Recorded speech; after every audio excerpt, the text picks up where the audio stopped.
Really understanding and identifying the key differences in what job markets look like now. An example I always like to give are like gone are the days of a one-page resume. Like I'm thinking about even like in 2018, I asked my supervisor, what do you think of my resume? They would tell me it's 3 pages, it's too long. It's becoming less and less common.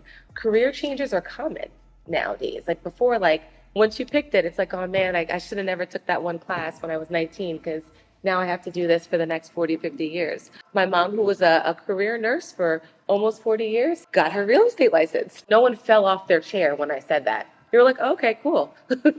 Because that's something that nowadays we're hearing happening more and more often. So I think that's another challenge that employers face is that if people are looking for this, I want to be an entrepreneur and this constant like moving and shaking, how do they keep up with that? With advancement and recognition, knowing that if I'm in this spot, I'm not going to continue to stay in this spot because that's reflective of what's happening when people are changing careers and looking for something new. So if there's any way that you can build levels and systems, behavior technician, for example, there might be like a lead behavior technician or a senior behavior technician, or more choices and flexibility is something that's going to help with a more positive employee experience. When it comes to motivation and satisfaction, I gotta confess something. 20 years ago, when starting this organization in southern New Jersey, did it at the time to do things differently than what I saw in residential programs. I kept thinking there's got to be a better way to do this, with serve kids in less restrictive settings if they can.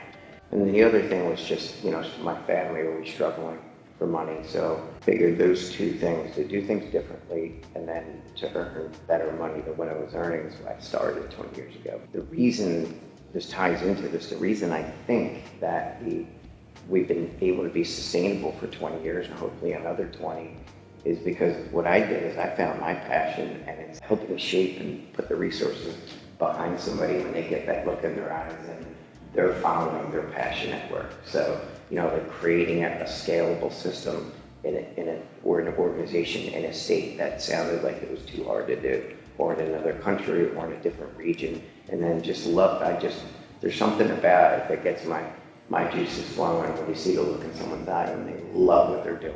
The other part that I would say that's helpful is to be more inclusive. They're coming into the workplace and everyone is like within the same like age, gender, ethnic category. They're like less comfortable to work there. They want to go to a place where first question is, what pronoun do you use? And then so they, can facilitate and start the conversation that way. That's just the direction that the workplace, the world is moving towards.